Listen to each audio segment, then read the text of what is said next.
தனுஷ் இப்பெல்லாம் வந்துட்டு வேற லெவல்ல இருக்க ஒருத்தருங்க. ஆமாங்க, முன்னாடி ஒரு சின்ன நடிகரா தான் என்ட்ரி ஆனாரு. ஆனா இப்போ அவர் நடிப்புல வந்துட்டு மிக உயர்ந்த இடத்துக்கு போயிருக்காரு. இப்போ முன்னணி நாயகர்கள்ல ஒருத்தரான தனுஷ் வந்துட்டு இயக்கவும் ஆரம்பிச்சிருக்காங்க. ஆமாங்க, அவருடைய பவர் பாண்டி படம் இயக்கத்துல அந்த படம் நல்லா வந்துட்டு இருக்கு அப்படின்னு சொல்லிட்டு எல்லாருமே சொல்லி வந்துட்டு இருக்காங்க. மேலும் பாலிவுட்லயும் வந்துட்டு அவர் கொடி கட்டி பறக்கிறாரு. அமிதாப் பச்சன் கூட ஒரு படம் நடிச்சதுக்கு அப்புறமா பாலிவுட்லயும் அவருக்கு நிறைய பட வாய்ப்புகள் வந்துட்டு இருக்கு அப்படின்னு பேசிட்டு இருக்காங்கன்னா பாத்துக்கோங்களேன். புகழின் உச்சத்துல இருக்க நம்மளுடைய தனுஷ்க்கு அப்பப்ப சின்ன சின்ன கிசுகிசுக்கள் வந்துட்டு தாங்க இருக்கு. ஆமாங்க, நம்மளுடைய அமலாபாலோட விவாகத்துக்கு அப்புறமா வந்துட்டு தனுஷ்க்கும் அமலாபாலுக்கும் ஏதோ சின்னதா கனெக்ஷன் இருக்கு அப்படின்ற மாதிரி பல ஊடகங்கள் வந்துட்டு செய்திகளை வெளியிட்டு கொண்டு வந்தே இருந்துட்டு இருக்காங்க. இதனாலேயே வந்துட்டு பயங்கரமான பிரச்சனைகள் அவரோட குடும்பத்துல வந்துட்டு இருக்கு. அது மட்டும் இல்லங்க, இவர் நடிக்கும் VIP 2 படத்துலயே அமலாபால புக் பண்ணதுனால ஐஸ்வர்யாவுக்கும் தனுஷ்க்கும் பயங்கரமான சண்டை எல்லாம் வந்துட்டு இருக்குங்க. இது வந்துட்டு ரஜினி சார் தான் உள்ள வந்து இந்த சண்டையை வந்துட்டு சமாதானப்படுத்தி விட்டாரு. ஆல்ரெடி ஐஸ்வர்யா தனுஷ்க்கும் அமலாபாலுக்கும் மிகப்பெரிய பிரச்சனைகள்லாம் இருந்து வந்துட்டு இருக்கு. இதனால ஐஸ்வர்யா தனுஷ் கொஞ்சம் காலமாவே வந்துட்டு மன உளைச்சல தான் இருந்து வந்துட்டு இருக்காங்களாம்.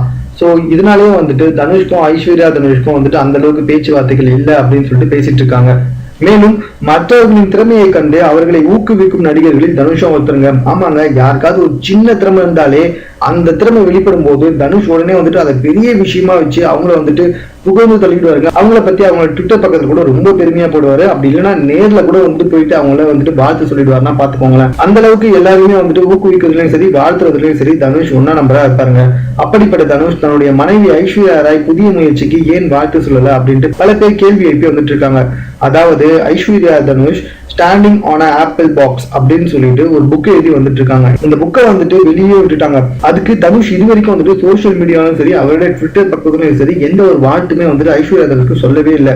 எனவே எதுக்காக வந்துட்டு உங்களுடைய மனைவிக்கே நீங்க இப்படி பண்ணிட்டு இருக்கீங்க அப்படின்னு பல பேர் வந்து கேள்வி கேட்டு வந்துட்டு இருக்காங்க. ஆமாங்க, எதிரியா இருந்தா கூட வந்துட்டு அவர் கண்டிப்பா வந்துட்டு வாழ்த்து சொல்லிடுவாரு. அவ்வளவு எதுக்குங்க, நடுவுல கூட வந்துட்டு இவருக்கும் அனிருத்துக்கும் மிகப்பெரிய சண்டை வந்துச்சு. அப்ப கூட வந்துட்டு அனிருத்தோட பர்த்டேக்கு வந்துட்டு இவர் விஷ் பண்ணியிருந்தாரு.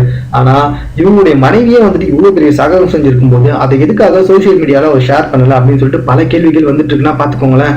ரஜினி தான் வந்துட்டு இவங்க ரெண்டு பேருக்கு நடுவுல மறுபடியும் இருக்க சண்டையை போக்கணும் அப்படின்னு பேசிட்டு இருக்காங்க. அது மட்டும் இல்லைங்க, இவங்க ரெண்டு பேருக்குள்ள இருக்க சண்டை எப்போ வேணாலும் விவாகரத்துல முடியலாம் அப்படின்னு வந்துட்டு ஒரு தரப்பினர் பேசிட்டு இருக்காங்க. ஆமாங்க, இப்பெல்லாம் விவாகரத்துன்றது ரொம்ப சர்வசாதாரணமா நடந்துட்டு இருக்கு. ஐஸ்வர்யா தனுஷ் இருக்காங்க பாத்தீங்களா, அவங்களுடைய மச்சினிச்சி தனுஷோட மச்சினிச்சி அதாவது நம்மளுடைய சௌந்தர்யா ரஜினிகாந்த் வந்துட்டு சமீபத்துல தான் டைவர்ஸ் பண்ணாங்க. அவங்க கூட வந்துட்டு தனுஷை வச்சு ஒரு படத்தை இயக்கிட்டு இருக்காங்க. இந்த நிலைமையில இவங்க ரெண்டு பேருக்குள்ள இப்படி ஒரு விஷயம் நடந்துட்டு இருக்காத ரஜினி எப்படிதான் தாங்கிக்க போறாருன்னே தெரியலங்க. அவருக்கு தாங்க பாவம் அடி மேல அடி வந்துகிட்டே இருக்குங்க. மேலும் இது போன்ற சினிமா தொடர்பான செய்திகளை உடனுக்குடன் தெரிந்து கொள்வதற்கு எங்களோட சேனலை சப்ஸ்கிரைப் பண்ணுங்க. இந்த வீடியோ பிடிச்சிருந்தா லைக் பண்ணுங்க. உங்களுடைய கமெண்ட்ஸ் எதுவும் அதனால ஓகே எங்களுக்கு போஸ்ட் பண்ணுங்க. தேங்க்யூ.